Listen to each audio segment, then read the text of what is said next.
Köszöntöm minden kedves nézőnket, én Zakar Kira vagyok, táncos. Elsősorban azért kezdem el ezt a podcastet, mert hát picikorom óta szerepet játszik a tánc az életemben, nagyjából mindegyik stílusa, viszont valami mindig hiányzott. Magyarországról is, amikor külföldön jártam, akkor is nagyon sokszor, és ez az volt, hogy az életutakat és a személyes történeteket, akár az emberektől az inspirációt megszerezni nagyon nehéz egy másfél órás órán, már külföldön is. És ezt csak akkor tudtam megszerezni, ha személyesen ismertem az adott személyt. Ez nyilván nem sokszor adódott meg, mert vidéki is voltam, szóval nagyon nehéz volt már Pestre is feljönni, akár itt tanulni olyan emberektől, akik itt Magyarországon inspirálnak. Szóval ez ezért fog elindulni, ez a podcast, hogy inspiráljunk embereket, és akár megismerhessetek ti is minél inspirálóbb táncosokat, koreográfusokat és minél nagyobb neveket, és ezzel akár feltörekvő táncosokat motiváljunk az útjukon, hogy ne adják fel soha, mert mindenféle út van, és mindenki eljutott oda, ahova. Az első vendégem Csordás Börci Barbara, aki szerintem egy ikon, és picikorom óta csodálom, és amióta van közösségi média, azóta ott is követem. 2 éve kerültem Barbinak a versenycsapatába és a tanfolyamára, azóta egyre jobban megismertem, és szerintem nem is találhatnék nála jobb embert egy ilyen podcast elindításához. Elképesztően inspiráló és motiváló ember az online felületein is, és személyesen is. Itt Magyarországon szerintem egy stílusalkotó és igazi úttörő a táncos szakmában. Egyszerre táncos, koreográfus, vállalkozó, anya és feleség. Szóval nagyon sokféle területen tud inspirálni embereket. Nagyon sok történetet hallottam tőle, amik tényleg mindenféle embernek tudnak erőt adni nap mint nap. Amellett, hogy felépítette itt Magyarországon a kis táncos birodalmát, az Art Kingdom Dance Community-t, külföldön is tevékenykedik, zsűrizik, és ott is nagyon elismert táncos és koreográfus. De nyilván mindannyian tudjuk, hogy a nagy sikerekkel nagyon sok megpróbáltatás is jár. Szóval amellett, hogy megkérdezném Bubit az életében a nagy sikereiről és a pozitív dolgokról, amik történtek vele, megkérdezem majd arról is, hogy milyen nehézségek akadtak az útja során. Szóval el is kezdjük. Hogy vagy ma? Hogy indult a napod? Izgatott vagyok, és pörgősen indult gyerekekkel az óvodába menet, majdnem elkéstünk, de aztán összejött minden. Nagyon aranyosak voltak, nagyon örültek, hogy velük tudtam menni óviba, mert ők mindig aggódnak, hogyha nem megyek velük reggelente, úgyhogy most nagyon fel voltak pörögve, hogy megyek velük, és nem csak az apukájuk viszi őket. Úgyhogy ilyen jókedvűen indult a reggel, aztán készültem ide igazából hozzád utána, úgyhogy most én is izgatottan várom ennek az eredményét. És akkor igazából nem akarok úgy beszélni, mintha nem lennék benne, hogy ilyen külső személy lennék, mert tudom nagyon jól, hogy ugye készülünk most az AK Napóleonnal újra versenyekre, illetve külföldre, Amerikába, szóval kíváncsi vagyok amúgy, hogy neked hogy telik egy napod most így, akár versenyszezonon kívül, és az alatt. Hát ez nagyon változó, mert ugye tényleg minden hónapban máshogy telnek a napjaim. Most ugye volt a World of Dance Hungary. Bocsánat, az angol. International, ezt sokszor mondjuk.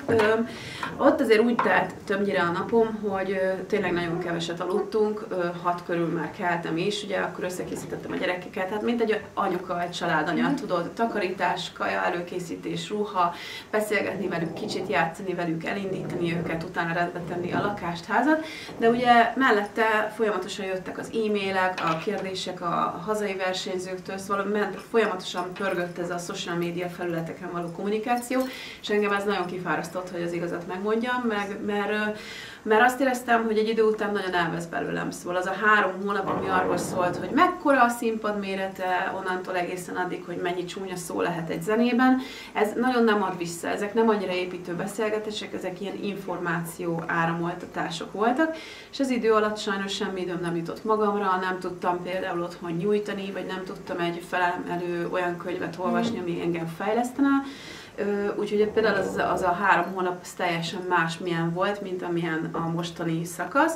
Most megmondom őszintén, egy picit próbáltam úgy pihenni, hogy néha nem nézni az internetet, és így ezt a részét elengedni, és csak úgy létezni otthon, például lakást átrendezni, szobát átrendezni, figyelni arra, hogy tisztaság legyen, rend legyen otthon, a gyerekeknek logopédus szerezni, már hogy van némi, ugye mivel ikrek van egy kis elmaradás ugye a beszédben Zoénál, de ezek ilyen nem nagyon komoly és nem nagyon nehéz dolgok, csak annyi, hogy tudod, hogy ebbe jobban belemerülni, mert máskor az volt, hogy ha orvoshoz kellett menni, gyorsan megnéztük azt, hogy melyik orvos rendel, rohantunk be. Most azért van időm ezzel egy kicsit így foglalatoskodni, hogy mint családanya ott úgy legyek, de így, hogy készülünk a Hungary-re, készülünk a Fusionre, meg Amerikába, így megint kezd egy kicsit így túlpörögni az élet, és megint elindult az, hogy akkor egyik emberrel beszélni, másik emberrel egyeztetni.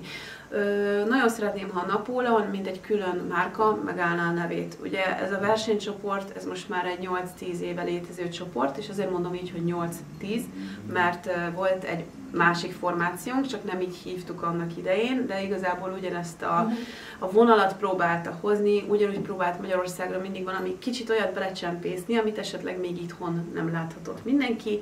Ez egy félig amatőr és félig profi táncosokból álló csoport, mondhatni inkább amatőrökből, ami alatt nem azt értem, hogy technikailag amatőrök az embereink, hanem hogy ugye nem keresnek ezzel pénzt, hanem ők fizetnek azért, hogy versenyezzenek. Úgyhogy most jelenleg arra megyek rá, hogy a logónk megújuljon, hogy a honlapunk elkészüljön, amin minden információt meg lehet találni, hogy az Instagram, TikTok, YouTube felületeink jól működjenek. Ugye ezt azért nem olyan egyszerű beállítani, sok-sok emberrel kommunikálok. Szám szerint szerintem 8 emberrel van a kontaktolásom folyamatosan, ez például a napomból elég sokat elvesz. Mellette hát én minden nap egy kicsit foglalkozok azzal, hogy tanuljak angolul, mert az a része nagyon érdekel, hogy jól tudjak beszélni, és nem mindig érzem azt, hogy magabiztosan beszélnék angolul, vagy zavar, hogy nyelvtanilag nem helyes a beszédem. Szintén sokat zsűriztél már, meg tanították. Igen, én észrevettem, hogy a kislányom ilyen Zoé, hogy tudod, nagyon durván elmutogatja. Ja! És egyébként Bulgáriában annyira fáradt voltam, hogy ott például úgy beszéltem, volt egy koreai K-popos srác, és ő sem volt a perfekt angol, és mi annyira jól eldumáltunk ott az alatt a pár óra alatt, de ezt úgy kell elképzelni, hogy kézzel, meg lábbal főleg. Tehát, hogy egy-két angol volt benne, de nagyon jól beszélgettünk, és én már kisgyerekként is ilyen voltam, hogy simán elbeszélgettem németekkel, úgyhogy nem tudtam németül beszélni. De ez tök jó. Mármint, hogy egy csomószor érted, megtanítják a nyelvtan, de amúgy rohadtul nem használja senki. Igen, és... Vagy hát nyilván profi környezetekben igen, de amúgy a mindennapi helyzetben nem használja az ember, hogy most vagy mi. Igen, ez az oktatásban egyébként egy nagy hiba szerintem, de ez most így kitérve mindenre. Tehát, hogy nem csak a táncban, hanem tényleg, hogy az angol mindenhol, hogy olyasmit oktatnak sajnos Magyarországon, amire te nem használsz, és olyat meg nem, amit használnod kéne. Tehát sokkal inkább kellene azt használnunk, hogy megtanulnunk, hogy úristen, elvesztettem az útlevelemet, kérek egy segítséget, és hogy hol van a nagykövetség, mint az, hogy jó reggelt, én általában reggel 5-kor kelek. Tehát ez volt az első mondat, amit angolul meg kellett tanulnom. Igen, és akinek nem tanítják meg ezt a szülei, az egyszerűen nem tudja, hogy a postán amúgy mit kell csinálni. Hát én voltam, ezt szóval, igen, szóval, nem tudtam, hogy amúgy kell. Amúgy mit csinálok a postán? Mit csinál egy intéző? Szóval igen. A könyvelő mit csinál? Igen, úristen, mennyi ideig nem tudtam, hogy a könyvelő mit csinál. Néha még most se értem, de... Mit csinál a könyvelő? Szóval, hogy... Igen. Ja. Igen. Úgyhogy egy kicsit ilyen, megint megyek vissza ebben nagyon pörgős napszakba. Egyébként igazából, hogyha arra vagy kíváncsi, ugye van egy kerete a napnak, amit szeretek tartani, hogy a gyerekek velem keljenek és velem feküdjenek. Ez egy nagyon fontos dolog, de sajnos a gyermekeim olyanok, mint a szüleik, szeretnek 10-11-kor feküdni, szóval ez egy örökké kihúzódó dolog, és mi Bencével utána kezdünk el még csak vacsorázni, megbeszélni dolgokat, meg minden, szóval tényleg az alvás az egy ilyen relatív rövid szakasz, de szeretek minden délután időt szánni arra, hogy fejlesztem magam, szóval nekem általában, ha online órákat tudok nyomni, akkor az délután 1 és 3 között van az a szakasz, vagy 1 és 4 között, attól függ, hogy alszanak a gyerekek, amikor foglalkozok ezzel. Most ugye van nálam a nagy őrület, meg a Pop Tikun, nem tudom, hogyan ejtsem ki a nevét, egy nagyon komoly popper és pop DKI-Y-jön. Nekik vannak ilyen online óráik, amiket lehet követni, és ott ilyen bizonyos technikákat lehet tanulni. Szóval én ott például nem koreoklasszokon vagyok, hanem technikai klasszokon. Sok időt töltök azzal, hogy ilyen kreativitásfejlesztő dolgokat csináljak, meg csináltassak a gyerekekkel. Ez nekem egy nagyon fontos részét képezi az életemnek, nekem az a kikapcsolódás mondhatni. Ez egyébként az építőkockáktól kezdve bármeddig elterjedhet, tudod, a kvadró az a nagy kedvenc. Mindenféle mászókat építeni, szóval például ez benne szokott lenni a napomba, de tényleg nagyon változó. Mert van, hogy valaki felhív, hogy ezt és ezt el kéne intézni, vagy be kellene ugrani egy műfázba, vagy nézni termet valahol, és akkor mondjuk azzal elmegy 3 óra. Szerintem ezt nehéz egy táncosnak megérteni, hogy amikor a táncos szakmába bekerülsz, az nem úgy néz ki, hogy neked lesz egy olyan szuper jó életed, ami tökre rendezett, és mert szerintem kell az állandóság érzete, hogy te reggel 8-ra elmész dolgozni, délután 5-ig ott vagy, 6-kor találkozol a barátaiddal, és 9-kor hazamész. Ez nincs táncosként, hanem iszonyatosan rugalmasnak kell lenni, és ezért egy kicsit ilyen kaotik életed van, hogy azt érzed, hogy úristen, hogy mit, hogyan osztasz be, és én ezért sokszor jegyzeteket írok magamnak, felírom, hogy 14 óra 5-kor mit csinálok, 14:55-kor, szóval ezt reggel összeírom, és akkor estig, hogyha van az a menet, akkor az nagyon jó. Ez nekem nagyon sokat segít, és szerintem ez sok táncosnak, ha elkezd majd profi munkákat vállalni, de közben mellette van egy saját kis szakmája, mondjuk barisztaként dolgozik valahol, vagy ilyesmi. Ez szerintem hatalmas nagy segítség, ha látod a hetedet, akár a hetedet előre felírod, vagy ha annyira nem tudsz előre gondolkozni, a napodat. Hogy aznap mik a fontos dolgok, és nem felírom, hogy mik a fontos dolgok, amit mindenképp aznap el kell intézni, meg felírom azt is, hogy mik azok a dolgok, amiket szeretnék megcsinálni. Szóval hogy van az, hogy mit szeretnék, meg mik a fontos dolgok, és akkor emellett pedig, hogy mi az, ami most fog történni, amit mondjuk nem szeretnék, de mondjuk mindenképp el kell mennem valahova, mondjuk ez a posta, vagy ilyesmi. Pont, hogy mondtad, az a kérdés jutott eszembe, és hát azon gondolkodtam, hogy durva, hogy mai napig ilyen szinten fejleszted magad, és hogy nem csak most már nem csak átadsz, hanem mai napig fejleszted magad. És hogy ez, nagyon kíváncsi vagyok, mármint nagyjából tudom, hogy kezdődött ez az egész nálad, de hogy mármint ez a tánc, és hogy jött az életedbe az egész dolog, meg hogy épült fel benned, hogy ilyen hosszantartó ez az érdeklődés. Aha. Hát megmondom neked őszintén, én nem érzem azt, hogy most sokat fejleszteném magam, engem nagyon zavar, hogy nem tudok annyit órára járni, mint amennyit szeretnék. Pont múlt héten is gondolkoztam, amikor a Dani beírta, hogy új táncot kezdenek. Nagyon szerettem volna ott lenni akkor, és menni egy Dani órára, de aznap jött át Marcika meg a Viki, ugye ők táncosaink szintén, és nagyon örültem, mert már ezt nagyon régóta, egy éve terveztük, hogy átjönnek és játszanak az ikrekkel, és igazából egy csodálatos délutánt éltünk át együtt, már nekem nagyon jó volt látni, hogy az ikrek ennyire szeretik a táncosainkat, és már alig várom, hogy te is átgyere a Villával, meg a Plosznorővel, többször beszéltük. Szóval én pont, hogy azt érzem, hogy kevés időt töltök ezzel, és ez nagyon zavar, de most mintha az idő menne egyre jobban fel. Tehát most érzem azért, hogy egyre több időt tudok beletenni, csak még mindig nem érzem elégnek, mert azt szeretném vissza az életembe, amikor be tudtam járni órákra élőben. És élőben meg tudtam tapasztalni azt az érzést, hogy ott vagyok, ha nem is heti 5-ször, de heti 3-szor egy-egy órán, és hogy mondjuk nem csak egyre, hanem mondjuk 2-re. Úgyhogy én azt szeretném elérni, hogy ide visszataláljak. A motiváció mi? Hát az, hogy rossznak érzem magam. Most elsősorban ez, ha őszinte akarok lenni, és mindig is ez volt. Szerintem... Ez elvitt oda, ahova el igen. Tehát, hogy én sose éreztem azt, hogy na most már elég jó. Ez egyébként, ezt nem tanácsolom a táncosoknak, szóval nem tudom, ki hallgat minket, de ne ez motiváljon titeket, ezt szeretném elmondani, mert kell, hogy élvezd is a táncot.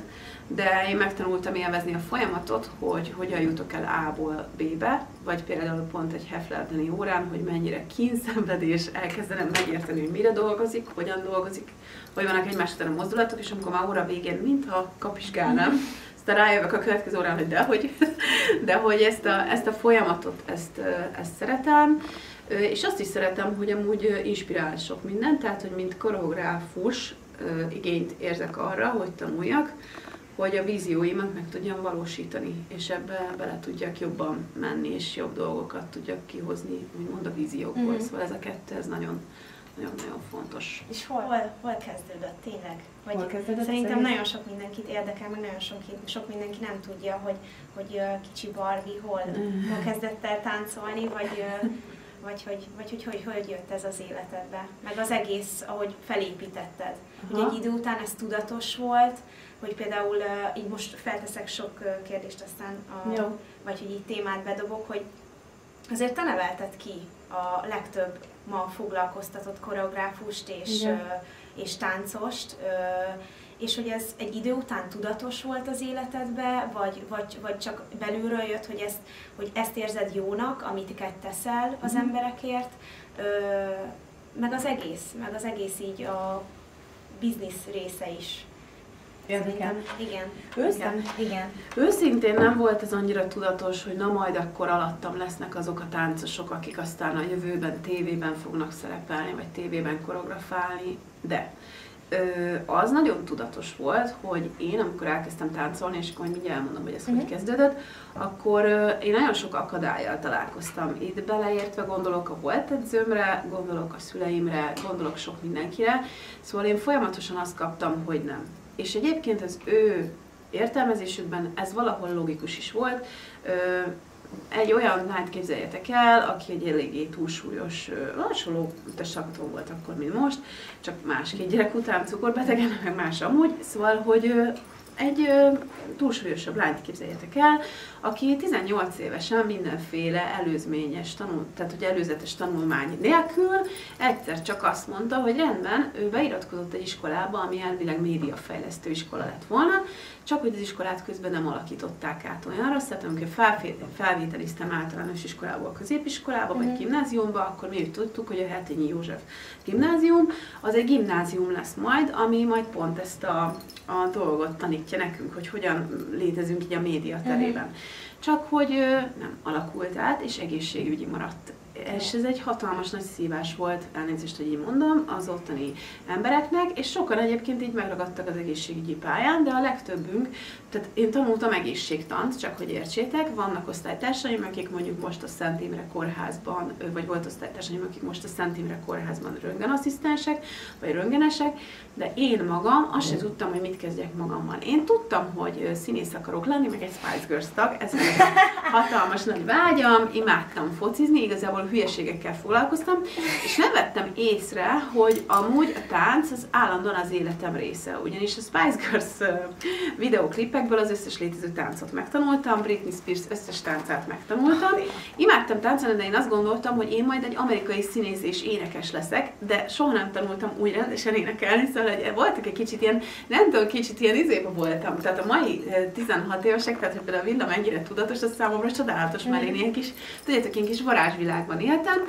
Hozzáteszem, a nagyszüleimnél nevelkedtem ugye akkor, tehát azért inkább nem volt egy ilyen realitás talaj alattam, de a nagymamám mindig azt mondta, hogy menjek el banki ügyintézőnek, a bankok sose törnek be, meg ilyesmi. Most ehhez képest akkor beiratkoztam egy suliba, ami egészségügyi maradt, de igazából semmi normális képesítést nem adott. Az érettségim az, megmondom őszintén, elég rosszul sikerült, ehhez hozzátartozik az, hogy a nagypapám nagyon váratlanul hunyt el, szó szerint egyik pillanatról a másikra hát hunyt ki belőle az élet, és ez iszonyatosan megviselt, és így 18 évesen azt se tudtam, hogy arccal merre vagyok előre, az egész kis életem így felborult, és szerintem emiatt is találkozhattam magával a tánccal, ugyanis éreztem, hogy valami hiányzik az életemből, és úgy döntöttem, hogy be akarok iratkozni egy hip-hop órára, és kerestem a környékünkön ilyen hip-hop sulit, és találtam a Barázda utca környékén, amit a 11 kerületben van, egy ilyen fekete-fehér kis plakátot, amin ott volt egy hip-hop táncoktatás. Na hát a kicsi Barbie, csak hogy azért lássuk, hogy én nem vagyok egy szent, letépte az összes létező villanyoszlopról ezeket a papírokat, mert úgy voltam vele, hogy ne jöjjön oda más, hogy egyedül legyél a tanfolyamon. Ezt tudom, mert csináltuk Sárával, csak hogy tudjak, hogy nem én vagyok az egyetlen rossz. A Sára is egy elég vicces természet volt, Völgyi Sára. Szeretlek, Sára, bocsánat. És kitalált, nem tudom miért gondoltuk, de akkor nagyon jó ötletnek tűnt, mert igazából ennek az volt az előzménye, hogy már egy másik hip-hop tánciskolába el szerettem volna menni. Ott Király utcában volt több termük, és egy szőke hajú lányzó, aki az egyik ilyen énekesféle volt, így rám nézett, és éreztem, hogy megállapítja, hogy kövér vagyok, és ezért bukta. Azt mondta, hogy hát most nincsen belépés a csoportban, nem jöhetnek be új emberek. Nem, hát ezt én is ismerem, hogy milyen egyébként táncnálként, hogy amikor megtelik egy csoport, de azért, ha valaki oda jönne az ajtóban, és azt mondaná, hogy ne haragudj, én szeretnék ide bejönni, nem mondanám neki azt, hogy ne gyere be. Tehát ilyet nem csinálsz már, ebbe ezt megírod. Sokan voltak, de ezt nem mond nekem, hogy 160, tehát hogy ott nagyon-nagyon sok ember volt. Mindegy, én ezt nagyon éreztem, hogy nem akarnak oda, és talán ki is derült, hogy mást meg közben felvettek, és ezért én bennem az alakult ki akkor utána, hogy én nem fogok tudni hova járni. Na szóval így elkezdtünk tánciskolát keresni a környéken, ezért letéptük a plakátokat, hogy más nem menjen oda. Utólag mondta a Hartman Gabi, hogy nem értette, hogy arra a plakátozásra miért nem volt annyi jelentkező. Nagyon kellemetlenül éreztem magam, azt azóta se tudja. De tudja, elmondtam neki pár évvel később, elmondtam neki az igazat. A lényeg, hogy bementünk a Barázda utcában egy ilyen garázshelyiségre, de ez az igazi nagyon feeling, ez step up, tehát azt képzeld el, hogy tényleg garázs, nem is volt igazi parketta, igazi olyan tükrök se voltak, targoncák voltak mellettünk, mit tudom én, és akkor ott szólt az MC Hammer, és akkor oda bementem a Gáborhoz, és a barátnőmmel elkezdtünk oda járni. 4 tanítvány volt, azt azért hozzáteszem, szóval, hogy biztos működött egy idő után a plakátozás, mert nagyon hamar lett Gábornak 30 embere ebből a párból, szóval pár hónap alatt nagyon gyorsan felépítette, és akkor a Gábortól és Pettitől tanultunk a Black Time tánciskolában. Tudni kell, hogy Sára nagyon tehetségesnek bizonyult, nagyon jó groove-ja volt, meg mozgása, én meg mint egy bot működtem akkor is, és nem voltam tehetséges. Ez bizony el is vette a kedvemet egy kicsit az egésztől, de ettől függetlenül gyakoroltam rettentő sokat, és végül Sári abba hagyta, nem tudom miért, egy pár hónap után szerintem akkor bepasizott, valami ilyesmi volt a témában, és én pedig folytattam, és na hát akkor jutottunk el a nehezebb pontig. Szóval elkezdtem fejlődni, és fogyókúráztam is, mert éreztem, hogy kellene, hogy fogyjak, viszont pár hónappal később kiderült, hogy Gábor azért nem fog vinni fellépni, mert hogy túl kövér vagyok. És hogy olyat mondtak, amikor felléptünk, ezt így mondta vissza, eléggé empatikus egy alkat volt, nem? Hogy azt mondták, hogy mit keres ez a dagadt disznó a színpadon. Igen, tehát, hogy ezt, hogyha valaki hallgatja, nem tudom, hogy fogják-e, akkor ez egy tök fontos dolog, hogy manapság már azért sokkal jobb helyzetben vagyunk, és ezt meg kell, hogy értsd, hogy a régi táncosok, amikor jönnek neked a traumáikkal, akár tudod, neked is volt hasonló élményed, akkor azért jönnek, meg azért mondják azt, hogy mondjuk azért merik azt mondani, hogy te fogyjál le, mert ők is tényleg azt kapták annak idején. És ezt sokan elfelejtjük, hogy az minket is mennyire bántott. Hát én nem felejtettem el. Tudom, és így tudod, így próbálsz megbocsájtani nekik, mert tudod, hogy ők egy szemüvegből néznek, és nekik nincs más. Nincs más, ők ezt kapták, ők ezt tapasztalták. És akkor igazából, hát őszinte leszek, mivel nem engedett Gábor fellépni, én nagyon elkedvet levettem, és abba hagytam ott valahol május környékén a táncot. Nem is folytattam, emiatt elkezdtem jobban hízni, mivel abba hagytam a diétát, és abba hagytam a mozgást is. Akkor már igen, csak eléggé meghíztam, és én 95 kg voltam, amikor utána rájöttem egy fél évvel később, hogy nagyon én mégiscsak le akarok fogyni, és vissza akarok menni.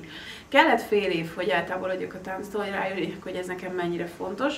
Közben piszkált mindenki, hogy kezdjek magammal valamit, hogy járjak ilyen iskolába, olyan iskolába, és akkor beiratkoztam egy olyan OK-s képzésre, amilyen multimédia fejlesztő tanfolyam volt, igazából programozni tanultunk, ketten voltunk lányok az iskolában. Ez még újabb sztereotípia. Természetesen megkaptuk, hogy a nők és a szőke nők azok nem tudnak programozni, csak férfi tanáraink voltak, és valóban egy idő után ez így egy bevált jóslat lett, valóban nem is tudtunk programozni, mert nem is volt hozzá kedvem.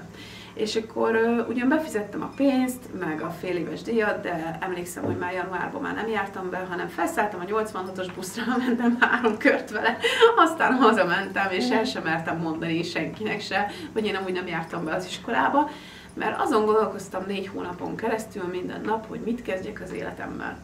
És akkor szerettem akkoriban könyvtárba járni, a Fővárosi Szabó Ervin könyvtárba jártam, ami ott van a Kelenföldi pályaudvartól nem messze, a Bikás Parknál, és bementem oda. És ott lézengtem, amikor megtaláltam az olyan könyveket, mint agykontroll, vonzás törvénye, most hatalma, Eckharttól hasonlók, és hát nagyon klisés ez ma, de most mit csináljak? Engem ez mentett meg, tehát én egy ilyen boomer generációból jövök, elkezdtem ezeket olvasni, és hirtelen az otthoni, nem lesz belőled semmi, nem fogsz semmit se elérni, kukás leszel, utcaseprő leszel, te szerencsétlen, banki ügyintézőnek kellene, hogy menj, stb. Tehát ezek a gondolatok helyett egyszer csak elkezdte felváltani a fejemben az az érzés a gondolatokat, hogy de bármire képes vagyok, és ugye az univerzum engem szolgál, a testem engem szolgál.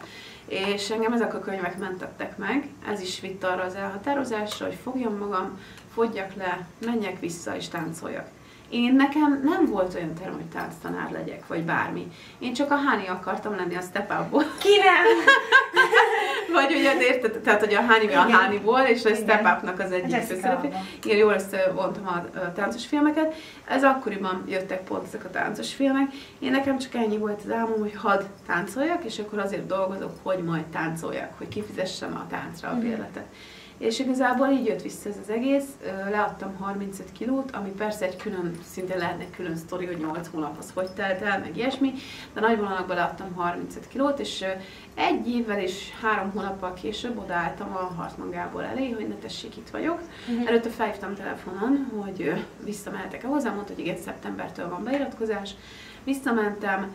Szó szerint úgy nézett ki a testem, mint a dögös Britney Spears-é, tehát tudatosan csak Britney Spears-el plakátoltam ki a szobámat, pasim nagyon örületett neki, mert akkor egyszerre látott sok jó nőt. Szóval a viccet félretéve tényleg teljesen rákattantam, a hajamat is direkt úgy hordtam, olyan nadrágot vettem fel, a hasamat úgy edzettem le minden.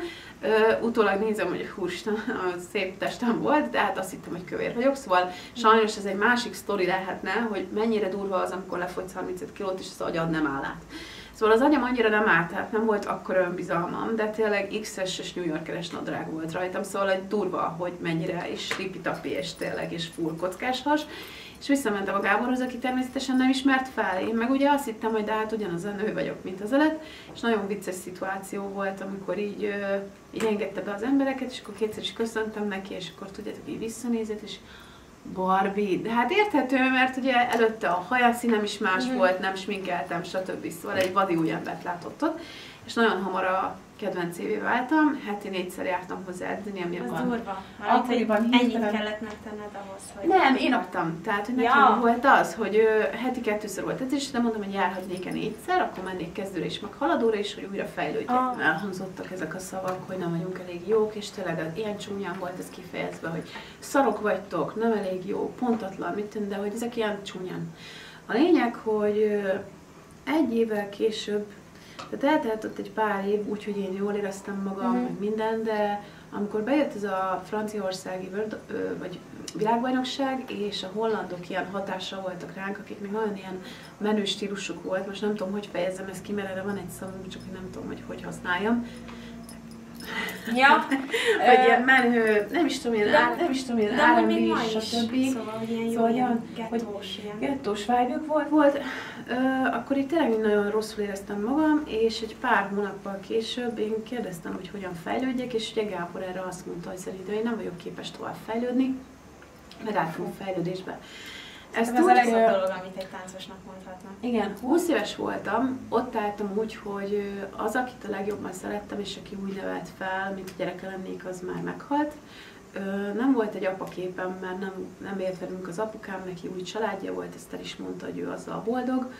Anyukám is megtalálta az új családját, nevelőapámmal, egy outsiderként léteztem így a kis világomban, a kis magányommal, folyamatos diétázások közepette, hogy tudjam tartani a súlyomat, mert ugye nem az az alapsúlyom, hogy 60 kilós vagyok, mint utólag most kiderült 20 évvel később, hogy a cukorbetegség miatt, de én ezt akkor nem tudtam, csak azt éreztem, hogy diéteznem kell non-stop, hogy én jól nézek ki. És akkoriban erre nem is volt egy mód, nem mondták azt, hogy te biztos beteg vagy, nem. Te dagat vagy, sokat eszel, dagat vagy. Most már azért ez látszik, hogy ez nem feltétlen csak ezen múlik, hála égnek. Viszont ott álltam a Margit-sziget közepén, én ezt az érzést soha nem fogom elfelejteni, hogy én ezért az emberért megtettem mindent. 35 kilót leadtam, kifizettem a több százezeres franciaországi utat, elmentem vele a világ végére, összevesztem mindenkivel, a környezetemben, a családomban. A barátaim relatíve elhagytak, mert annyira csak a tánc volt.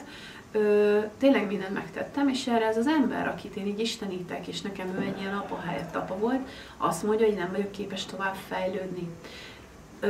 Számomra az volt az igaz, amit ő mondott. Én ezt elhittem. Tudom, hogy nem voltam elég érett, és a mai 20 évesek már annyira okosak, tényleg. Csak hogy azt kell megérteni itt az, aki hallgatja ezt, hogy mi annó 20 évesen, tehát annyira borokba voltunk nevelve, annyira nem lehetett egy csomó mindent csinálni, hogy én akkor 20 évesen, én mostani 13 éves bátorságával rendelkeztem. Tehát, hogy nem voltam bátrabb, mint egy mai 13 éves. Sajnos mi nagyon az a generáció vagyunk, akinek kus volt gyerekként, mert hogy a szülő mond igazat, de most kus van szülőként, mert a gyerek mond igazat. És ez egy nagyon nehéz pszichés dolog, ez megint egy külön podcast téma lehetne, de a lényeg, hogy én ott álltam így, és ugye Sanyi úgy döntött, hogy ő felkarol engem. Nagyon-nagyon felbosszantotta Gábornak ez a mondása, mert azt érezte, hogy szerinte fejleszthető vagyok, és igazából ő volt az, aki így hitt bennem. Ha ő nincs, akkor valószínűleg már nem táncolnék, ami egyébként nem feltétlenül biztos, hogy baj lenne, tehát biztos akkor is megtaláltam volna az utamat, de ő azt mondta, hogy kezdjünk el együtt edzeni. Sose felejtem, hogy mennyire zokogtam, amikor először megpróbáltam megtanulni az ilyen hullámzós koreóit. Ugye mi addig nem hullámoztunk, tehát hogy ezt ha valaki hallgatja, hogy érthető legyen.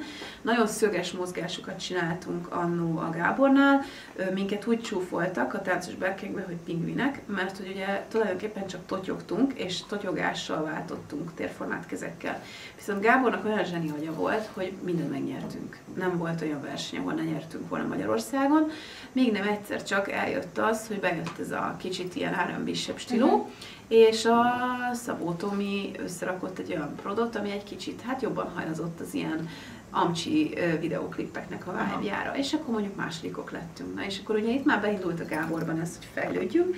Mi a Sanyival elkezdtünk együtt edzeni, és ezt én úgy éltem meg, hogy nagyon durván fejlődök, éreztem, ahogy hirtelen a testemből kijön valami másik dimenzió, amit addig én nem ismertem. Jászai Mari télen, aki már volt az aluljáróban, ahol a drogtanya van, és bocsánat, hogy így mondom, de a macska, hogy mondjam, pisi, szépen fogalmazva, na nem azt a szót akarnám használni, hanem a H betűset. Szóval a macska H, meg a kaki, meg minden, ott edzettünk mi nagyon sokszor. Tehát oda mentünk ki, amikor Montpellierbe, Franciaországba elmentünk a VB-re, akkor ugye nem volt szállásunk az utcsónapra, ezért egy iszonyú fárasztó hét után mi Párizs utcáin éjszakáztunk. Ez nagyon jó bulinak hangzik, de amikor annyira kimerült, vagy mégsem az. És tehát, hogy csak értsétek, hogy milyen helyzetekbe vitt minket bele Gábor. Nyilván ő is fiatal volt, ezt hozzáteszem, stb. Biztos nem csinálna már ilyet, meg nekem azóta is jó vele a kapcsolatom, csak hát ez hozzátartozik az igazsághoz, hogy ez így történt. Én így éltem meg. Lehet, hogy az ő szemszögéből ő egyébként tök korrekt volt velünk, de én ezt így tapasztaltam. Szóval szeretném hangsúlyozni, hogy hogy nem biztos, hogy ez így igaz, ahogyan én mondom el, de nekem ez az igazságom, és én így éltem meg. Szóval ott álltam, hogy nem tudom, hogy akkor mi lesz velem, még nem egyszer csak a Sanyi egyre jobban és jobban fejlődött Justin Timberlake hatására. Ugye Justin egy hatalmas nagy ikon volt, és mi a Justin koncerteknek a klipjét valahogyan megszereztük VHS kazettán, amit mindig vissza kellett tekerni. Nagyon nehéz volt fejlődni. Szóval ez egyébként most egy nagyon jó dolog, hogy nagyon könnyű fejlődni, mert instán nézel pár videót, már is feltöltődsz. Akkor nem volt ilyen lehetőséged, de azt hozzáteszem, nem is várták el. Tehát bőven elég volt, ha egy év alatt annyit fejlődtél, egy egységnyit, mint amennyit most egy táncosnak kell egy hét alatt tanfolyami órákon. Szóval szerintem egyszerű volt, és nem is volt akkor meg egyszerű volt könnyebb. Mármint, hogy nagy volt a versenygés szerintem mindig nagyon erős volt, az emberek. És valamilyen szinten nehezebb volt kitörni. Versengés szerintem mindig nagyon erős volt, az emberek. És valamilyen szinten nehezebb volt kitörni. Tehát a kitörni szerintem sokkal nehezebb volt, viszont az is tény, hogy most már a 1 millió influencer országát éljük, tehát most már mindenki influencer Magyarországon, ezért mindenki tud bizonyos lehetőséget kapni, viszont az, hogy valóban kitörj ott a legjobbak között a legjobbá, az már szerintem valóban ezerszer nehezebb. A lényeg, hogy mi elkezdtünk így fejlődni, nagyon sokat néztük ezeket a videókat, próbáltuk bebifrázni a táncokat, inspirálódni belőle, Britney klippekből, mindenből, elkezdtünk duózni, és a duózás is egy ilyen plusz fejlődést hozott nekem. Még nem egyszer csak a Sanyinak elege lett a sok vitából, a feszültségből, ami ott Gábor és a csapat között ment, mert volt egy ilyen negatív íve a Gábornak, és azt mondta, hogy ott hagyja. Na hát akkor nekem ez egy nagyon nagy para volt, hogy én itt hagyjam a Black Time-ot, mit kezdünk magunkkal? Hát én táncolni akarok. Igen, hogy most mi történik? És mondta a Sanyi, hogy egy saját tánciskolát akar. És én ezt egy nagyon-nagyon durván nagyképűnek éreztem, én nagyon kis hitű voltam, és nagyon nem tudtam, hogy ezt hogyan fogom véghez vinni. Azt se értettem, hogy ezt hogyan valósítjuk meg. Tudjátok, nem volt a szemem előtt. Nem voltak akkor kiadó tánctermek így. Szó szerint azt mondom, hogy egy albérlet ára mondjuk 60 000 forint volt, maga a táncterem bérlés ára 100 000. Tehát, hogy most elképzeled, hogy most mennyi egy albérlet ára, hogy sokkal többet kellett fizetni egy teremért. Nem tudtam, hogy mi ezeket honnan szedjük elő, ezeket a tőkéket, vagy ilyesmit. A Sanyi azt mondta, hogy tanítani akar, és hogy egy saját tánciskolát akar. Na, ez lett a Dirty Funky. Kiváltunk Gábortól, szerintem Gábor amúgy nagyon nehezen élte meg, azt tudni kell, hogy utána lévő években sorozatba váltak ki tőle emberek, és neki szüksége is volt egy ilyen megújulásra, ami szerintem hosszú távon jót tett a Black Time-nak, azóta is van rengeteg emberük, rengeteg tanáruk, meg minden, szóval ők se pusztultak el, vagy hogy mondjam, ettől, hanem egy szükséges átalakulás volt, de ha igazat akarok adni, akkor szerintem nagyon sokan nem a mai szakmából, hanem a mai szakma atyai, azok igazából a Gábortól kerültek ki, ha mondhatok ilyet. Tehát, hogy ő is egy ilyen nagy ilyen etalon volt. Közben én ezt nem tudtam, de ugye közben volt az ellenoldal, az Urban Dance, akik ugye old school hip-hopot csináltak, nagy ellenzőink, a Dirty Funky ellenzője, a Black Time ellenzője, a Pizsiékkel ott az élen, és hát ott volt a férjem tanár, de ugyanakkor mi még nem ismertük egymást, szóval ez egy jó 15 évvel később jött a mi találkozásunk. Igen, ez egy nagyon érdekes ilyen összefüggés, amikor utólag így visszaemlékezik az ember, így rájön, hogy azt de durva, hogy te már találkoztál vele, te már láttad őt. Na mindegy, a lényeg, hogy mi elkezdett Sanyi a nagybátyjához átjárni, és megkérdezte, hogy adna nekünk-e kölcsön, amit mi majd visszaadunk, egy 2-3 hónappal később, de hogy ő akar tanítani. És akkor igazából így kapott ő kölcsön annyi pénzt, hogy 2 helyen tánctermet tudjunk bérelni, az Őrsvezér terén, meg a Ferenciek terén. A Ferenciek terén pár hónap alatt sajnos bemondtuk az unalmast, mert nem tudtuk egyszerűen eltartani, mert annyira drága volt a bérlés, viszont az Őrsvezér terén megmaradtunk. Szó szerint egy tanítványunk volt, Picsák Adrián, máig emlékszem rá a nevére, tehát hogy egy nagyon aranyos kis csajszi, aki elkezdett hozzánk járni, ő adott nekünk kellő hitet ahhoz, hogy ezt így tovább csináljuk. Igazából Sanyi tartotta az órákat, és néha azt mondta, hogy tartsak egy kis bemelegítést.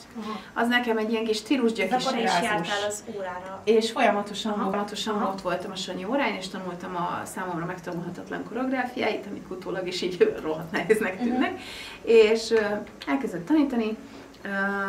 pár hónapig nyomtuk úgy, hogy csak páran voltunk, aztán hirtelen elkezdtünk növekedni, egyre többen és többen lettünk, majd fél évvel később hirtelen elment a tanítványoknak szinte a teljes része. Ott tanultam meg először, hogy mennyire durván tönkre tudsz tenni mindent egy kellemes, aranyos, kedves, féltő bármilyen beszólással. Engem okoltak amiatt, hogy ott hagytak egy 20 fős társaság igazából, akiket imádtunk és szinte a családunk részévé váltak. Fél év alatt annyira megszerettük őket, hogy nekünk tényleg ők voltak a mindenek, és egyik pillanatról a másikra léptek ki, nem értettük, hogy miért, és amikor a Sanyi felhívta őket, akkor azt mondták, hogy azért, mert én azt mondtam a Klári nevű tanítványomnak, hogy vigyázzon a Gáborral, mert úgy érzem, hogy nem becsüli meg eléggé. Hát ez a srác megcsalta. Az a lényeg, hogy utána együtt voltak még egy darabig, aztán természetesen szakítottak. Ostoba voltam, mert 22-3 évesen ilyesmibe beleszólni tök fölösleges volt, de csak elmondtam a véleményemet. És akkor jöttem rá arra, hogy te tanárként, oktatóként nem mászhatsz bele ilyen dolgokba, mert ezeknek mind-mind következményük van, és hiába hiszed azt, hogy te jó szándékkal szólsz a másikhoz, ilyesmit nem csinálsz, és szerintem én akkor kezdtem el tanárként gondolkodni, holott akkor még nem tanítottam, csak a Sanyi mondogatta, hogy tartsak órákat. Na mindegy, az volt az első alkalom, amikor rájöttünk, hogy túl tudunk élni egy ilyet, de egyébként ez nehéz volt, mert már nem tudtuk, hogy hogyan építjük fel újra a tanfolyamot. Érezhető volt a hiányuk, tehát egy teljes tanfolyam elment, és egy tanfolyamunk volt, de valahogy újra indult az egész, és csináltuk évekig, voltak jó, meg nehéz időszakok, voltak sikereink, voltak kudarcaink. Tudni kell, hogy a Sanyi elindult a tévé felé, a tévé világába, ő elkezdett koreografálni ilyen nagyobb dolgokat, őt a Paptimi felkarolta, és úgymond én maradtam így a rendszer alján, vagy nem tudom, hogy fogalmazzak, de én közben már rájöttem, hogy nekem a tanítása mindenem, hogy embereket tegyek boldoggá, és hogy őket neveljem ki, és akkor itt most válaszolok a kérdésedre így az 1 órás beszámolom után, szóval nem volt az soha egy ilyen tervem, hogy tanárokat képezzek, hanem az volt a vágyam, hogy azt a boldogtalanságot, amit én megéltem, és amiből ki tudtam emelkedni a tánc által. Tehát nem egyszer volt halálfélelmem, nem egy szakítás is borzasztó volt, szóval sok-sok-sok minden volt nagyon nehéz, hogy bebizonyítsam az embereknek, hogy bármire képesek. Mert azt éreztem, hogy ha az én magamfajta kis szerencsétlen kis, tényleg azt éreztem, hogy egy nagyon szerencsétlen ember vagyok, egy nagyon szerencsétlen ember típus, ilyen kis loser, vagy nem tudom, hogy fejezzem ki, hogyha én képes vagyok arra, hogy a tánc által eljussak A-ból B-be, hogy egy kis senkiből eljussak addig, hogy egy több száz fős rendezvényen tanítsak, ami nekem egy hatalmas nagy mérföldkő volt, hogy egyik nap még az iskolában én vagyok a Dagi Börci Barbie, aki rossz tanuló, aki nem tudom, mindig csak a gond van velem, majd a következő évben, pár évvel később full vékonyan ott állok egy pódium színpadán, egy hatalmas nagy rendezvényen, belga, angol, mindenféle oktatókkal, és én tanítok több száz embert, és megőrülnek velem együtt a táncosok. Szóval ez nekem annyira, tudjátok, azt éreztem, hogy bármire képes vagyok, akkor mások is bármire képesek. És nekem mindig ez volt amúgy a vágyam, hogy ezt az érzést, és mind a mai napig is ez a vágyam, hogy például amikor alapképzést csinálok, ezt elmondom, hogy tök mindegy, hogy most hogy érkezel be, mennyire vagy depis, de hogy higgyél abba, hogy bármire képes vagy, és hogy bármit elérhetsz.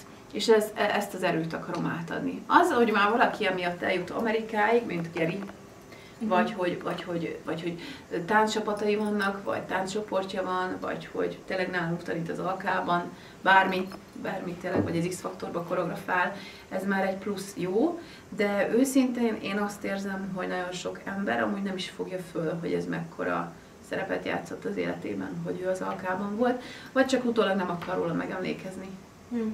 Letagadja videókban, podcastekben, azt mondja, hogy több tánciskolában megfordultam, miközben 6 évig volt itt, vagy 8 évig volt itt tanár. Szóval, hogy igen, ez egyébként egy kicsit ilyen kettős. Néha azt érzem, hogy nem érte meg, hogy ennyit adtam magamból. De ezt most nem azért mondom, hogy tudjátok, hogy ilyen, én szegény, de rossz nekem, meg minden, hanem, hogy van, amikor ez az érzés amúgy összenyom. Hogy van, amikor úgy érzem, hogy a francért adtam ennyit, vagy hogy minek. De közben meg nem tudom máshogy csinálni. Tehát, hogy ez nagyon érdekes. Hát őszintén, így kívülről szerintem megérte, mert én azt látom, hogy ha még nem is kapnak hálát, van, aki látja, hogy te mit adtál nekik, és hogy mit kaptak tőled, de mindig van ez a lemorzsolódás. Vagy nem tudom, egyébként szerintem is többen adnak hálát, vagy kevesebben adnak hálát neked és az egész közösségnek, mint akik adnak, és ez nagyon nehéz. Nem tudom ezt, hogy tudod fenntartani, hogy attól függetlenül az a kevés ember még mindig tud motiválni, akik pedig hisznek a vízióidba, vagy a lehetőségeidbe, vagy amit te tudsz adni. Úgy tudod, hogy így kevés ember, kevesebb ember, mint akik nem. Igen, egyébként próbálok belőlük táplálkozni, vagy belőletek mondhatni, meg azért néha jó, amikor Geri egy elszólásra elmondja, hogy mondjuk ezért vagy azért hálás, vagy mondjuk a Dusi ír egy olyat, vagy csak a Daninak van egy olyan őszinte pillanata. Szóval igazából próbálom inkább azt kiragadni, és nem azt, amikor összeveszünk természetes módon, vagy nem értünk egyet valamiben. Tudod, próbálok ezekbe a pillanatokba kapaszkodni. De egyébként én azt érzem, hogy például ott van a Roli is, aki egy ilyen tök jóban vagyok szerintem vele, amit mi nem szoktunk, vitatkozunk azon. Persze, szóval van egy múltunk, meg minden, de hogy szerintem ő nem gondolja azt, valószínűleg ő azt hiszi, hogy én tudom, hogy ő tök szeretett itt lenni. Vagy nem tudom, érted-e? Nem gondolja át, hogy neki lehet, hogy meg kéne néha köszönnie. Ja. Érted? De nem meg kellene, ez rossz szó rá. Csak hogy jó lesne, ha néha vissza csatornának arra, hogy igen, mondjuk a Bubinál milyen jó volt, vagy a Bubival mit csináltam, de jó időszak volt, és köszi, mert neked is köszönhetem, hogy ott vagyok, ahol. Szerintem amúgy nagyon sokan nem mennek le így a nullára, hogy mi az, ami... Van, aki, amiről most dolgozunk így a Napóleonban is, hogy valakinek az a mindennapja, hogy kimegy az utcára és kéreget, és ha talál valamit, akkor az a napja fénypontja, és van, akinek meg az nyűg, hogy bemegy az AK-ba egy órára, mert most nincs kedve. Szóval szerintem ezek is prioritások, és aki meg taníthat, vagy akinek van lehetősége tanítani, legyen ez bárhol, most nem csak az AK-ban, de az, hogy valamikor átadhatsz embereknek valamit, az szerintem, ez mai napig nekem így csoda. Úgyhogy nem tanítok, szóval, hogy emberekkel foglalkozhatsz, és ez ugyanúgy az oktatásban is szerintem nagyon nincs megbecsülve, hogy aki tanár, legyen ez bármilyen tanár. Igen, ez így van sajnos. De valószínűleg valamit félrecsúszik itthon. Tehát ezen valahogy dolgozni kéne, hogy más legyen ez a... Nem tudom, hogy máshogy tekintsünk az anyáinkra, máshogy tekintsünk az oktatóinkra, hogy nem mindig azt érezzük, hogy ők csak a rosszat akarják nekünk, de ez valószínűleg az is kéne, hogy nekik se legyen elegük. Szóval újra kéne egy ilyen rezet, nem? Hogy így újraindítsuk az egészet, hogy az oktatási rendszerben is ne az legyen az alap, hogy Istenem, a tanár miért piszkál, miért passzogat, hanem az legyen az alap, hogy a tanár amúgy erre megtanított, miközben idegesítő volt, hogy amúgy kérte a leckét, de mégiscsak megtanultam számolni. Szóval hozzáteszem, amúgy nagyon sok bolond ember van már. Szóval, hogy én is tudom, hogy mik vannak már a suliban is, meg a táncos világban is, hogy van azért olyan, amikor tudni kell nemet mondani. Hát igen. De nagyon sok olyan helyzet van, amikor egyszerűen be kell fogni. És el kell fogadni, hogy oké, akkor most azt mondja ő, hogy menjek, azt csináljam, akkor azt csinálom, és akkor majd meglátjuk, hogy az jó lesz-e nekem, de hiszek neki, hogy hát ez a vezető, és akkor. De ez most megvan? Tudom, hogy te vagy a kérdező alany, de tökre érdekel szerinted ez most nem, én örülök, hogy megvan, hogy ez most működik? Akár most csak a Napóleont illetően, vagy bármit illetően, hogy szerintetek ez létező dolog, hogy mondjuk ha mond egy tanár valamit, akkor abba bíznak a tanítványok? Vagy inkább megkérdőjelezik, mert a tanár mondta? Szerintem már nem sajnos, amúgy tök jó ez a mai világ, hogy nagyon mindenki individualista, és akkor mindenki az egyén, és akkor én azt csinálom, amit akarok, mert tök jó, viszont nagyon szerintem átesett egy másik a ló túlsó oldalára, hogy már nem tudunk egyszerűen ez tényleg legyen bárhol, de akkor most a Napóleonra, hogy nagyon nehéz egységként kézenfogva egy dologért harcolni, amíg te azt mondod, hogy neked ott vannak a gyerekek, addig azt mondja, hogy de nekem tanulnom kell. És érted, az ő agyába az neki sokkal fontosabb, mert az az ő létébe történik. Igen. És nagyon nehéz azt megértetni, hogy mindenkinek nehéz, de együtt könnyebb. Igen. De egyébként szerintem ez neveltetés kérdése is, mert vannak olyan emberek, akik vágynak tehát nem is vágynak, hanem tudnak egy vezető alatt dolgozni. Igen. Mert én például úgy néptem fel, hogy amit mondott a koreográfus, vagy a csapatvezető, akkor az volt. Ha mentünk versenyre, ha nem mentünk versenyre, ha volt fellépés, ha nem volt. Aha. És ezt úgy mondom, hogy Debrecenből jövök, szóval, hogy közben meg tök jó társaság volt, meg nagyon jó közösség, de mindenki tudta, hogy ki az, aki és úgy, hogy én egy elég domináns személyiség vagyok, és hagyták ezt kibontakozni, de éreztem, hogy ki az, akire hallgatni kell, és ki az, aki megmondja, hogy mi a végső válasz. De ez tök jó, de szerintem egyébként ez jobban jellemző vidékre, nem? Más. Én amikor felköltöztem, akkor azt vettem észre, hogy nagyon sok mindenkinek hiányoznak az alap dolgok. Ez legyen technikailag és mentálisan is. Nekem olyan mentalitásom van, hogy én tudom, hogy mit akarok, és azt fogom csinálni, és én tűzön vízen átmegyek. Itt Pesten nagyon sok olyan ember van, aki csak így bejár órára, és ezzel semmi gond nincsen, hobbiból. De akik egyébként ezt szeretnék csinálni, nagyon ritka, hogy megvan ez a mentalitás, mert ők is úgy vannak vele, hogy hát majd lesz valahogy. Majd lesz valahogy, igen. Ez nem szabad, igen. Szerintem, ha valakinek van egy célja, akkor az tűzön vízen át kell menjen. És nem szabad, hogy megállítsa. És szerintem azért nagyon-nagyon szeretek rád hallgatni, meg a te történeteidet hallgatni, meg ha van valami tipped így a szakmában, vagy életben is, akkor, mert tudom, hogy mennyi mindent átéltél ebből a szakmákban, és valószínűleg te már láttad. És én mindig úgy... Igen, de ez furcsa, hogy ez mostanában nem előny. Tehát, hogy észrevettem, hogy mennyire jó dolog az, például a szülőségnél. Bocsánat, hogy ezt hozom föl, nagyon sokat beszélek a gyerekeimről, tudom, de hogy nekem nagyon hiányzott, amikor a kicsik megszülettek, és az első évben, és ott van pánikszerűen két icipici lélek, akiket igazából az első fél év arról szól, és ezt ki is mondják, hogy túlélje a gyerek. Tehát, hogy te életben tartsd. Mert képes megfulladni a saját nyálába, a saját büfébe, stb. Nekem ami a legjobban hiányzott, nem a babaváró meg a csók, amiket mi nem tudtunk felvenni, meg semmi ilyesmi. Nem a pénz, bár nagyon rosszul éltünk anyagilag. Nem a jobb lakás, hanem egyszerűen azt hiányzott, hogy nem állt fölöttem egy anyuka, nem állt fölöttem egy apuka, aki azt mondja, hogy kicsim, ezt meg tudod csinálni, és figyelj, most ezt így és így kéne, mert tartsd így a fejét, vagy fektesd úgy, vagy segítek, hogy könnyebben fel tud öltöztetni, a legapróbb dolgoktól egészen addig, hogy amikor pánikolsz, hogy 40 fokos láza van a 3 hónapos csecsemődnek, és mit csinálj.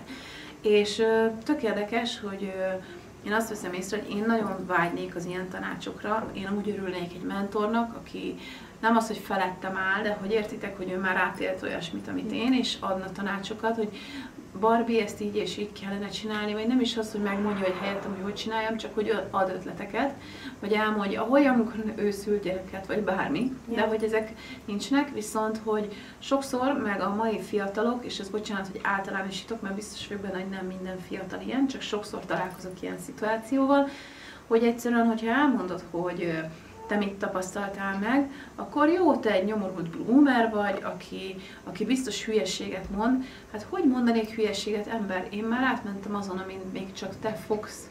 Ezt nagyon nehéz elfogadni. Én tudom, hogy tök nehezen fogadtam el, amikor 12, 13, 14, 15 éves voltam anyának, hogy azt mondta, hogy nem mehetsz bulizni 16 éves korodig, de visszatekintve meg 16, 17, 18 éves koromig nem mehettem egyszerűen sehova. Így mármint ilyen olyasmi helyre, ami szerintem még most se 15 évesnek való, de De így visszatekintve meg nagyon hálás vagyok a neveltetésemért. Mert Igen, ez sokat számít, nem? De, hogy sokat. Nem is feltétlenül én például bulira vagy ilyen meg korlátozásokra gondolok, hanem csak arra gondolok, hogy amikor elmondod, hogy például most is voltam Pécsen, és éreztem, hogy van, aki nagyon vevő arra, amit mondok, de hogy van, akinek nagyon fura az, hogy elmondom, hogy mennyire fontos a freestyle. Hogy nem hiszi el, hogy nem, mert ő el van a korokban. De basszus, nem tudom hány táncos neveltem ki, nem tudom hány versenykorom volt, nem tudom hány éves koromban még úgy nyomtam a Paris Global Selectet, ahogyan kell. Valószínűleg már tudok valamit, amit ő nem. Nem azért mondom, hogy kell a freestyle, hogy azt mondjam neki, hogy te rossz vagy. És szerintem ezt kéne fejbe átállítani, hogy azért, mert ad valaki a tanácsot, az nem azt jelenti, hogy figyelj, te rosszul csinálod, hanem az azt jelenti, hogy jól csinálod, és így még jobb leszel. Igen. És hogy ez az, ami szerintem sokakban nincsen meg. Hát meg amit múltkor is mondtam, hogy minél több, szerintem a tánc is olyan, hogy minél több nyelvet beszélsz, annál több emberrel tudsz beszélni, és szerintem a tánc is ilyen, hogy minél több stílus tudsz, minél több technikában képzeld magad, annál több helyre elhívnak, annál több koreográfiához hozzá tudsz nyúlni, vagy a sajátjaidat úgy tudod kreálni. Igen, mert annál több zenéhez is hozzá tudsz nyúlni jól. Mert ugye most már hozzányúlunk mindenféle zenékhez, nem jól, de hogy az is fontos, hogy a zenéhez jól nyúlj hozzá. Igen, ez nehéz szerintem. Hát akkor Bubi, Magyarországon egyedüli, amit te képviselsz, és nagyon sok magyar koreográfus és táncos sem mondhatja el, hogy ilyesmiket elért, amit te már elértél. Van-e még valami így a tarsolyodban, így az amerikai úton kívül, hogy majd talán szeptembertől az új évadba, vagy jövőre, hogy van-e valami cél, ami még úgy azt meg kell valósítanom? Vagy most egyelőre vársz inkább egy pihenő évadra? Nem, még nagyon sok minden van, sőt én általában úgy érzem, hogy nem csináltam elég dolgot, hanem amikor önéletrajzot írok, akkor jövök rá, hogy úristen, mennyi mindent csináltam, mert akkor jut eszembe, hogy azért már én is koreografáltam nagy koncertet, vagy videoklipeket, vagy voltam filmben, vagy ilyesmi, de hogy ezzel nem határozza meg ugye a mindennapi személyiségemet, szóval nem ezzel azonosulok, hogy de én már ezeket csináltam, csak akkor összeszedem ezeket a dolgokat, akkor jövök rá, hogy wow. Viszont valamiért, lehet, hogy emiatt, mert nem ezzel élek így minden nap, az van bennem, hogy még semmit nem csináltam meg, amit nagyon szeretnék. Tehát, hogy Amerika is egy hatalmas nagy cél, de hogy valójában én nagyon szeretnék egy olyan jellegű társulatnál lenni, meg dolgozni, mint akár amilyen a Recircle, hogy ilyen hatalmas nagy show-kat létrehozni, vagy szeretnék egyszer egy ilyen 50 fős, nagyon izgalmas valami olyan látványt összerakni, ami annyiban hasonlít mondjuk egy külföldi produkcióra, hogy érzik az emberek, hogy wow, ez az a technikai vonal, vagy hasonló, de hogy mégis extrán különleges. Én örültem volna, ha a himnuszt is mondjuk filmre tudjuk vinni, vagy videóra tudjuk vinni, az még mind a mai napig bennem van, hogy lehet, hogy meg kéne egyszer csinálni. Sok minden van bennem, amit még itt szeretnék, meg sokszor szeretnék olyan kreatív produkciókat kitenni, amik nem csak attól kreatívak, mert mondjuk egy különleges jelmez van rajtunk, vagy valami olyan extra, ami igazából a látványában ad hozzá, és egy durva vizuált ad, de valójában nem egy olyan erős technikai megoldás, hogy arra azt mondod, hogy hű meg há. De nagyon szeretnék más anyagokkal is dolgozni, más elemekkel is dolgozni. Álmom egy olyan produkció, ami vízben van, szóval, hogy egy csomó mindent, igen, így szeretnék, úgyhogy még sok minden van előttem, és Amerika után mindenképp ezen a vonalon szeretnék elindulni szeptembertől, hogy valamelyiket ezek közül így megvalósítani, vagy akár mindet. Nagyon kíváncsi vagyok. Meg hát sok sikert, remélem, akkor én is részese lehetek majd. Eljöttünk együtt Amerikába. Igen. Köszönöm szépen, hogy itt voltál.